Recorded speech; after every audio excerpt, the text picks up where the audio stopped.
Hey everyone, I am very excited today because today I get to discuss Wicked, which came out in 2024, directed by Jon M. Chu and stars Cynthia Erivo, Ariana Grande, Jonathan Bailey, Ethan Slater, Marissa Bodie, Peter Dinklage, Michelle Yeoh, and Jeff Goldblum.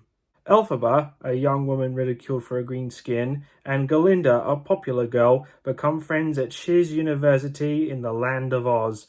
After an encounter with the wonderful Wizard of Oz in the Emerald City, their friendship reaches a crossroads. The film is an adaptation of the first act of the musical stage play of the same name from Stephen Schwartz and Winnie Holtzman, which in turn was based on the 1995 novel Wicked, The Life and Times of the Wicked Witch of the West from Gregory Maguire, which is a reimagining of L. Frank Baum's The Wonderful Wizard of Oz and its iconic 1939 film adaptation.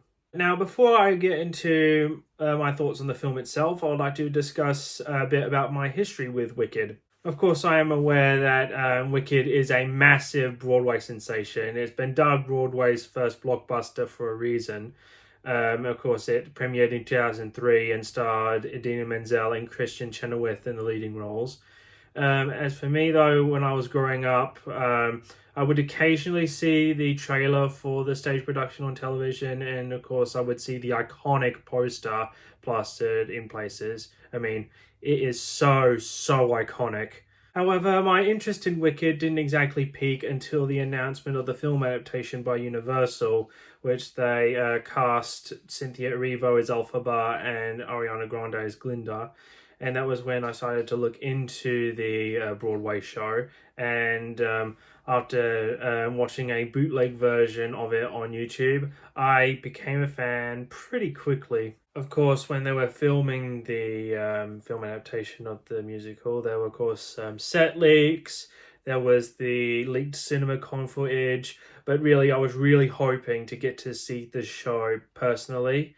I really wanted that chance to, and luckily it eventually came to Melbourne last year and I got the chance to see it twice, and they were both unforgettable experiences. I had a great time for both of those times.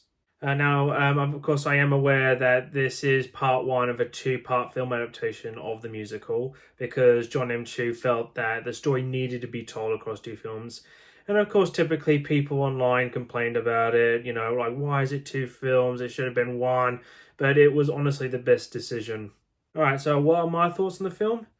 Well, as a fan of the stage show, I can safely say that this film is great. Like, Jon M. Chu knocked it out of the park with this adaptation, and it is a really great adaptation of the musical's first act. As an adaptation of the musical's first act, almost nothing was left out. Almost nothing. The only major differences in here was that there were either slight changes or it was massively expanded for the cinematic medium, and it really works. And a lot of that is owed to screenwriters Winnie Holtzman and Dana Fox, the former of which actually wrote the book for the stage musical. And of course, being a film adaptation of the Broadway blockbuster, the songs by Stephen Schwartz are incredible, and they are incredibly well done for the big screen. And Jon M. Chu's direction is also used to great effect to bring these musical numbers to life, specifically in the What Is This Feeling sequence, the One Short Day sequence. It's all done brilliantly. And I also quite love John Powell's original score for the film, and it seamlessly blends in with the music done by Stephen Schwartz. On a technical level, this film is fantastic. Paul Tazwell and Nathan Crowley won Oscars earlier this year for costume design and production design, and deservedly so because the costumes are incredibly detailed and beautiful, and the set design is absolutely fantastic. This is the best that the Land of Oz has ever looked since 1939's The Wizard of Oz. I mean, this is the first time I have actually wanted to go and visit the Emerald City, take in the sights and go shopping and get my hair cut. No other Oz film has made me want to go and visit the city. Now, of course, all the grand spectacle of the sets, the costumes and the musical numbers and the very relevant political themes in Winnie Holtzman and Dana Fox's screenplay would mean nothing if it weren't for the incredible performances from the entire cast. Now, first, I want to talk about our leading ladies, and the first of which is Cynthia Erivo, who plays Elphaba, the future Wicked Witch of the West.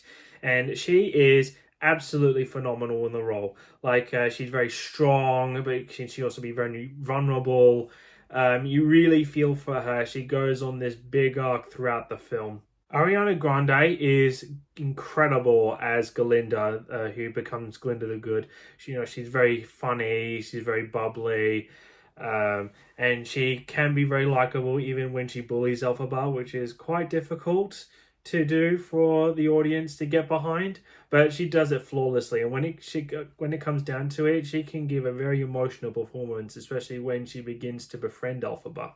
Jonathan Bailey is also quite great as Prince Fiyero, and he perfectly conveys this guy who pretends to be very shallow and empty-headed, while there's something much more deep and melancholic beneath the surface. Ethan Slater does a really good job as Bok, this very lovesick munchkin who has feelings for Galinda. Marissa Bodie also plays Nessa Rose, Elphaba's younger paraplegic sister, and she does a solid job. Peter Dinklage also does very good work as the voice of Dr. Dillamond, the goat history professor at Cheers, and his storyline very much has a big part to play in Elphaba's arc in the film. Now, with Michelle Yeoh as Madame Morrible, although she can't exactly sing, especially during the beginning of The Wizard and I, and her personality doesn't exactly reflect the Madame Morrible on stage, she still does a very good job playing this more regal and more calculating version of the character.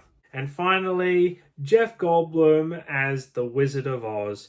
And he does quite a good job in this, even though I would get why someone would not really be a big fan of it, considering that he's essentially playing Jeff Goldblum playing the wizard. And of course, John M. Chu's direction greatly helps in really enhancing the performances of the cast. A lot of these close-up shots of the characters expressing emotion, which is a benefit that you simply can't get on stage, and is a benefit why Wicked does work really well in the cinematic medium. Now, I do have a few issues with the film. For one, the runtime. 2 hours and 40 minutes is pretty long, but for fans of Wicked, the stage musical, more Wicked the better. But for the average viewer, it can feel a bit too long at times. And secondly, I'm a little bit mixed on the cinematography by Alice Brooks. I do like how this film looks for the most part, and a lot of that is helped by John M. Chu's direction. And I'm certainly not one of those people who scream and complain online going, oh, it's not colourful, it's so grey, it's so washed out, it's not like the 1939 Wizard of Oz where they had a lot of colour. I'm not one of those people, but I will say it can look a little bit dull at times, and sometimes the lighting in certain scenes can be a bit much, but that's it as far as my negatives go. Overall, though, Wicked is a spectacular adaptation of the first act of the stage musical. Incredible performances from the whole cast. You have incredible costumes, marvelous set design, great score. The songs by Stephen Schwartz are brought to life incredibly well. There's solid CGI work as well, which I haven't mentioned before. And the screenplay, of course, is great, with relevant political themes. It's easily the best thing to happen to the Wizard of Oz franchise since the 1939 original. Although I will say that the runtime can be a bit much for the average viewer. And that's it for not only Wicked, but all the live-action, theatrically released Oz films so far. Wicked for Good comes out this week, and I am so excited to see it. It's my most anticipated film of the year, and I cannot wait to see how it handles the darker second act of the stage musical. It is going to be a roller coaster ride. Bring it on. Thank you guys so much for watching this video. If you want to like and subscribe, you can. That would be very much appreciated. I hope all of you stay safe out there. and cheers.